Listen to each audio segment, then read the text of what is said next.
hivi nakafuchika hapa na mpepo Fayulu Joseph Kabila amwezi kuniacha hapo tu nifanye mambo hivyo.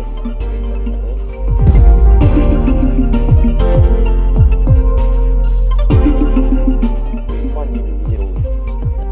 Leo mimi naangalia nilishirika. Naangalia nini harusi. Yote mkenji. Naangalia na vile unaona pena pale banapika message na tena nguka. Kwa mtu anaanza kuimba. Na vile nanguka. Comme bilan c'est quoi pas à récupérable. Bonjour très chers compatriotes, encore une fois merci vraiment d'être toujours fidèles na chaîne Nabiso, na chaîne Nabino, na cadre kaka ya éveil patriotique. Vraiment na sepeli vraiment kokuta na Nabino lelo malgré moi dérangement ya santé, mais ndenge nga naza serviteur Nabino na lobité. Na oyaka kana servir bino malgré voix ils en a pas problème, mais je vais toujours vous servir. En tout cas, je dis merci na nous si ma caméra na ndeko na ngai Chris na musala oyo azo sala ya ko filma ka ngai pona pesa message na bandeko ba congolais. Na pesi merci na batonyo surtout balandaka biso. En tout cas, bo éviter bato mususu bakota bo ebisa bango ke apôtre Olivier abandi lisusu. Apôtre Olivier aye lisusu. Kobosa na te eloko moko ko s'abonner, ko aimer vidéo et puis ko tindela bato mususu vidéo oyo po bango pe batala parce qu'ils ont un cadre éveil patriotique. Toujours le ba pona biso mon côté donc en tant que ba patriote toujours le ba siko émission oyo pona ba patriote congolais surtout ba yeba oyo pe biso pe to yebi ata muke oyo biso to yebi to mekata ko partager vraiment Nabino. Encore une fois merci beaucoup, restez toujours branchés et scotchés dans l'émission ya éveil patriotique. Je rêve d'un Congo meilleur. Nous avons le devoir de construire un Congo meilleur où tous les enfants, filles et garçons, ont droit à l'éducation, à la santé. Un Congo où aucun enfant ne dort dans la rue ni ne meurt de faim. Un Congo où toute personne orpheline, veuve, vulnérable ou vivant avec handicap est accompagnée par les institutions de l'État. Un Congo débarrassé de la haine et du tribalisme. Un Congo où nos femmes ne sont plus violées tous les jours. Un Congo où il n'y a plus de guerre. Un Congo où il n'y a pas une province contre une autre province. Un Congo où il n'y a pas ceux de là-bas et ceux d'ici.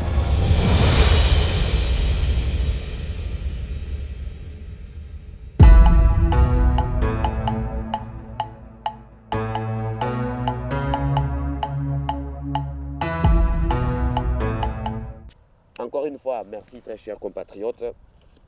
Toko bandana problème oyo société égale oyo euti kokanga ba porte société égale bino moko boyebi très bien que société wana ezalaka ya Olive Lembe. Bo eskizenga nako benga ye mama te po azana nanu na mwana âge na ngate. Et puis nako benga moto oyo azo financer ba criminel po ba boma ba violer bande ko na biso na côté est nako benga mama te. Olive Lembe mwana mwasi wana bino bongo boyebi bien société wana ezaki yaye batiaki yango na kombo ya Albert Yuma bino moko boyebi bien que Yuma nde azalaki moto oyo akomisi Joseph Kabila milliardaire parce que na ba poste nyonso tout clé ba poste nyonso tout ya mbongo c'est Yuma qui était là na ba Jekamine na ba BCC FEC presque partout on a bisaki bino ke etikala kaka muke ba nommé Yuma azala pe pasteur ya cité Bethel ya Moïse Mbiye parce que Yuma était partout là où représente l'argent il faut Yuma azala sikoyo société wana ezalaki ya Olive Lembe na kombo ya nani ya Yuma nde abande ko chapeauter société wana égal et bando côté ça ba Thompson ba Soso ba vegetable donc biloko ebele vraiment biloko akolia mais eloko moko ekamisi biso kaka na décembre na ba période ba fête yoyo société wana esalaka mbongo ebele mais bakangi porte aussi longtemps que basalaka mbongo ebele na décembre mais bakangi porte yokana ebisa bino lisolo moko boyebi bien officier wana Kabengele oyo bakangaki ye na Matadi na kati ya ferme wana to na société wana ya égal bato nyonso tu basalaka kuna bazaka ba congolais te bato nyonso tu basalaka kuna na société wana bazaka ba congolais te bazaka ba chauffeur bato oyo donc ba travailleur nyonso tu ya na kati ya égal bazaka ba congolais te sikoyo l'officier la Kabengele or chef de l'état lobaki officier ata moko te abima Kinshasa akende province mosusu jusqu'à nouvel ordre sikoyo ye atie mutu makasi parce que officier wana nanu azana ba casier judiciaire ebele makasi aboma akata courant na inga le tout puissant officier et puis bakutaki ye na 20 jeunes oyo nyonso to ba jeune wana bazalaki kosala kuna na nini na égal bazalaki ba Rwandais na ba Tanzanien 20 jeunes wana donc c'est Kabengele qui était en train de préparer quelque chose oyo batindaki ye en urgence akende côté à Matadi batindaki ye vraiment en urgence akende vraiment pour na makambo na bango wana ba plan maléfique na bango wana ba plan na bango ya kindoki et alors ndenge nzamba la kate bakangi officier lelo après soki 3 jours toyoki société égale ke akangi. Est-ce que vous comprendre vraiment ce qui se passe vraiment? Mama Waro, Mama Wamapendo, Olive Lembe. Est-ce que vous comprenez un peu ce qui se passe? Bakangi l'officier là, 2 ou 3 jours après, égal et Kangi, ma porte. Pourquoi? Parce que l'officier, azotanga déjà ba combo. L'officier, azotanga déjà esika nini ba cop na bango esalemaka. C'est pourquoi basali nini bakangi na ba porte ya égal wana. D'abord la société wana, il faut azo devoir l'État congolais une somme de 800 millions de dollars. Banda société wana et fongo. Donc banda exploitation et banda qui nano bafuta ta taxe te. C'est qu'on bazo devoir l'État 800 millions de dollars. Jusqu'à l'élo tozo mona bato mususu bazo continuer kako betela Joseph Kabila maboko, bazo betela Olive Lembe maboko. Et je me pose la question. Congolais, c'est un homme vraiment. Congolais, azaka mutomoko azaka mayele. Hein? Un Congolais, azaka mayele vraiment, mais quelque part, Congolais azaka fainéant. Moi aussi, je suis Congolais. Congolais azaka muto mayele, mais quelque part, Congolais azaka fainéant. C'est la vérité. Et puis, Congolais bossanaka vraiment mbango. Congolais bossanaka. Lelo nazo yoka lisusu makambo ya minembo ete. Lelo nazo yoka te makambo ya keno justice soit faite. Pona nini Congolais bosani? Congolais bosani. C'est pourquoi tozo mona ti lelo quelques Congolais bazaka kasima ya Joseph Kabila. Quelques Congolais bazo benga kaka Olive Lembe, Mama Waro. Eza muke kaka oyo nalingaki na expliquer bino pona makambo ya égal. Parce que vous constatez bato ebele na kin ba bengi nga balobi apporte eza ndenge nini makambo ya égal. C'est pourquoi on a essayé ko étaler na makambo oyo ya égal pour bino moko comprendre que non, il y avait quelque chose. Il y avait vraiment quelque chose oyo ebande ko sala na égal wana. Donc égal ezaki te que non kaka ndembo bande mona bango bazoteka biloko bazoteka mais na sima ya égal wana ba coopération moko mabe bande ko sala. C'est pourquoi na likaka na expliquer bino muke pona fermeture ya nini ya égal wana.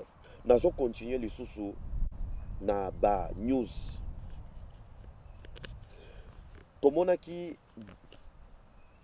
Martin Fayulu alobaki ya kosala l'adresse à la nation. Fayulu va s'adresser à la nation.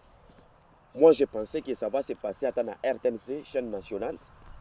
Mais comme lui, Fayulu, il est président de Facebook, il est l'autorité morale de Facebook. Fayulu ndenge aza autorité morale, il y a YouTube. Ça s'est passé sur YouTube. Ça s'est passé encore sur Facebook.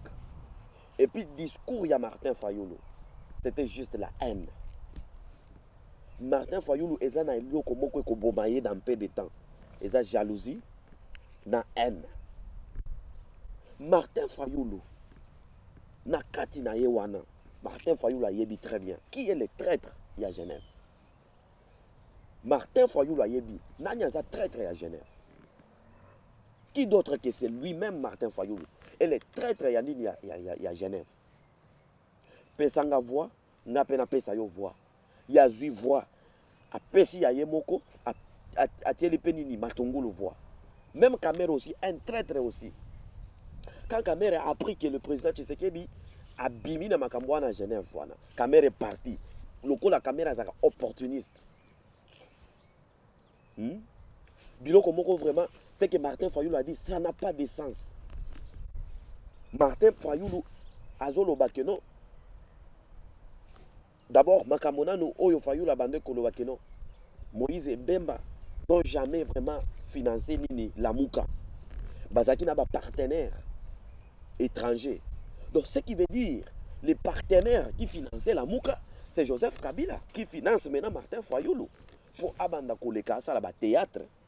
C'est Martin et c'est Joseph Kabila qui finance Martin Fayulu parce que c'est d'abord moi je pense que ministère de la santé il faut Sungabiso parce que on ne sait pas qu'est-ce qui se passe dans Martin Fayulu.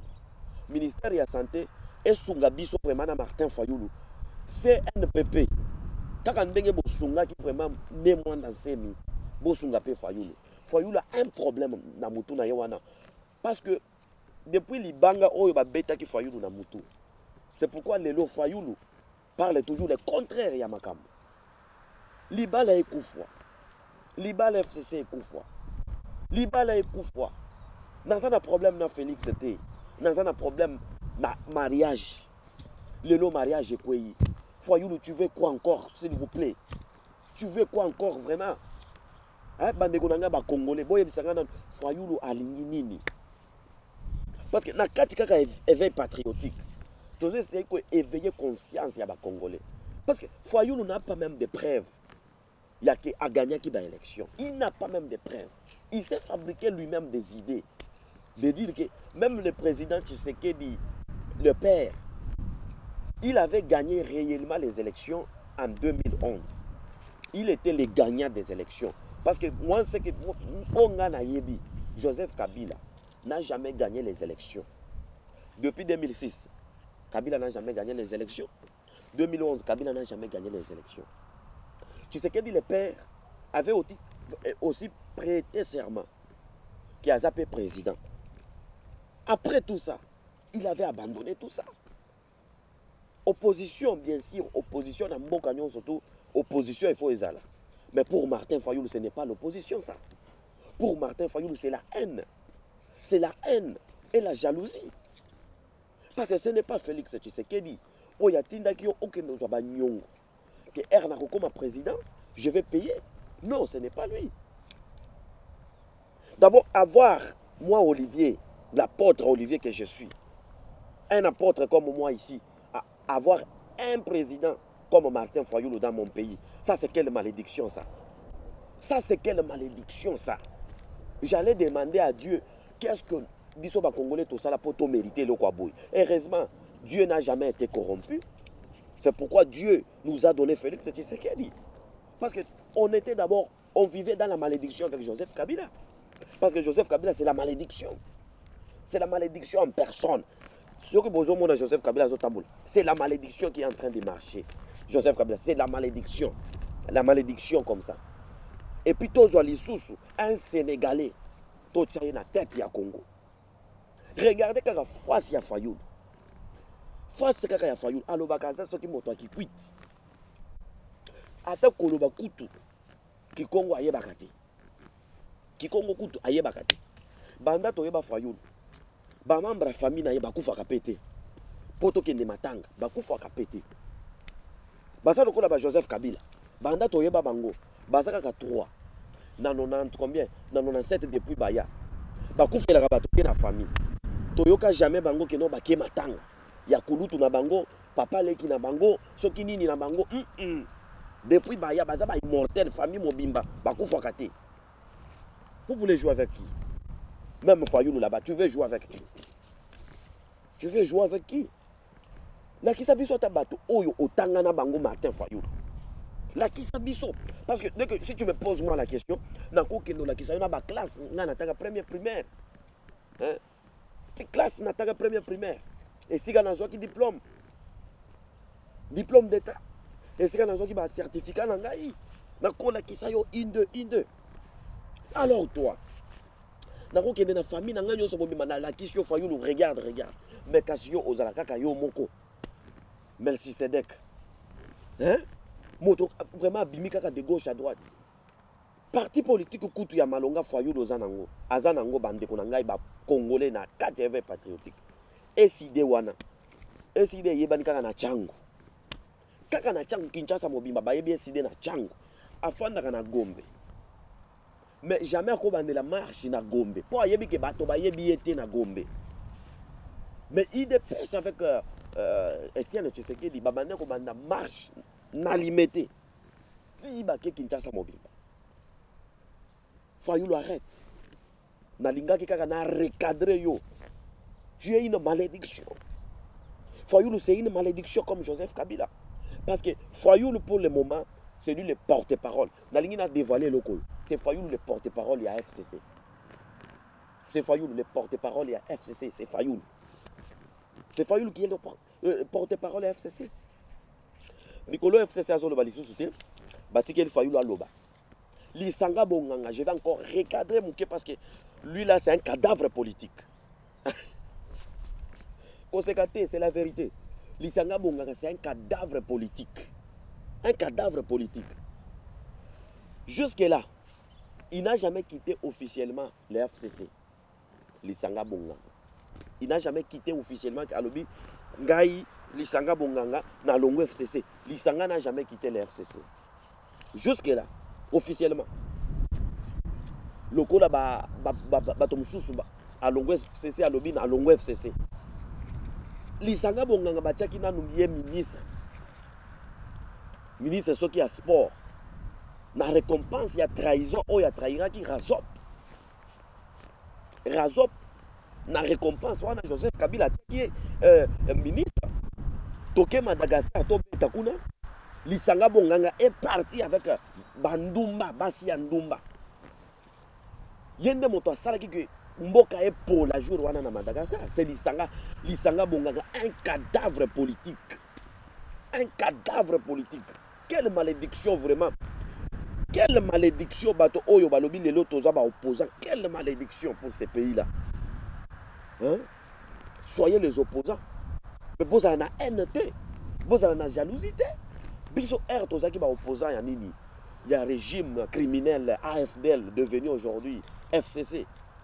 Toza ki na jalousie, toza ki na haine. Mais pour Martin Fayoulou, Lisanga Bonganga, Martin Fayoulou, tu veux nous dire que, par exemple, que Mouzito avait bien géré ces pays-là. Si je peux te poser cette question à Martin Fayoulou. Martin Fayoulou, vrai nom, Keita Diang. Est-ce que tu peux me répondre? Mouzito qui est à côté de toi, Wana. Mouzito Bozo Matanaye, les garçons des courses de Joseph Kabila.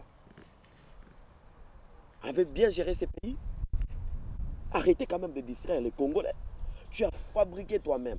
Si réellement tu avais gagné les élections, Moïse ne devrait pas Kotikayo. Bemba Memema. Est-ce que Boyoka Kalisou sur Matungulu? Parce que Matungulu a une vérité. Matungulu a une vérité. C'est pourquoi nayebi te matungulu soki batiaki ata na basosi moko boye bato balie nayebi te. C'est pourquoi azoyokana na ye lisusu te. Pour ayebi déjà na ye vérité. Il nous reste que c'est la CNPP doit vraiment nous aider avec Martin Fayulu. Avant qu'il ne soit trop tard pour Martin Fayulu. Avant soit bilamba atambola nango lokola. Bon, aza déjà liboma, Martin Fayulu est déjà fou. Un fou joyeux. Avant soit sikoyo biloko bandako beta beta. Avant alongola bilamba. L'État doit nous aider avec Martin Fayulu. Merci beaucoup très chers compatriotes. Nalingaki kaka na recadrer na muke Martin Fayulu. Nya tia ye na place na ye. Nazo kota lisusu na lisolo na biso ya lelo. Oyo na bande koloba jour wana oyo eza éveil patriotique. Eza na ba habitude mosusu. Il faut qu'on dénonce yango. Po bandeko batika. Ba habitude lokola oyo na lobaki jour wana que par exemple nga apôtre Olivier naza na position telle na mboka nazoyiba yo moto sa ozalaka sima na ngai na pesaka yo te yo moto tribu na ngai na pesaka yo te jour bakokanga ngai sikoyo ngai apôtre Olivier po na géraki bien peut-être ministère tel te na géraki bien peut-être province tel te sikoyo yo oyo oliaka na yo kutelo côté okozwa ba polo okomi je suis apôtre Olivier. Nous les ressortissants si c'est des X nous disons non à l'arrestation arbitraire de notre frère apôtre Olivier. S'il les ridicule tué, mais je pense que le ridicule ne tue pas au Congo. Le ridicule ne tue pas au Congo. Motozo yiba moko. Là, vous n'êtes pas les Bobima na mboka mon côté. Bobima na province mon côté. Lorsque bako kangaye, bobandi ko ba kaliko bokomi.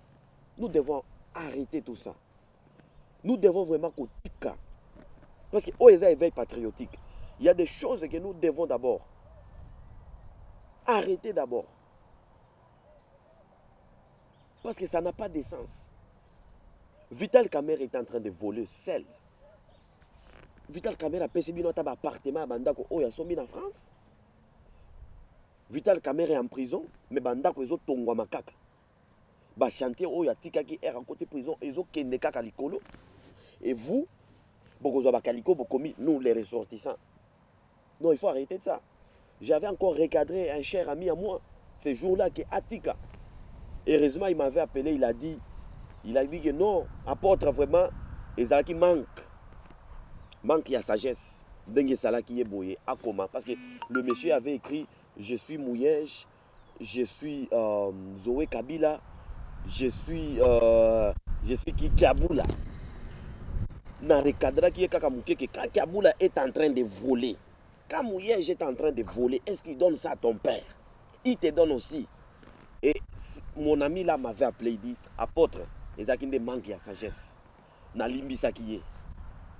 Parce que éveil patriotique ne musala nangoka boy. Ko éveiller ba conscience ya bato.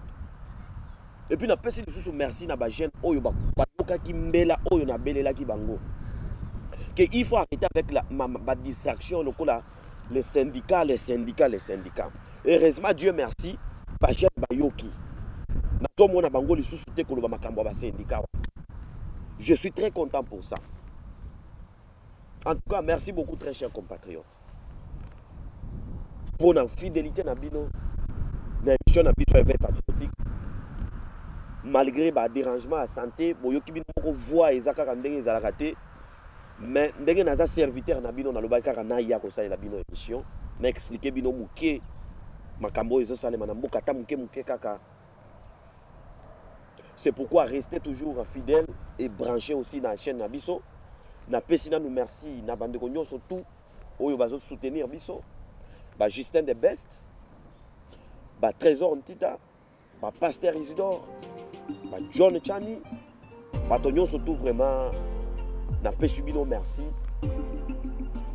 Nous devons soutenir l'institution président de la République pour Mboke Kende Liboso.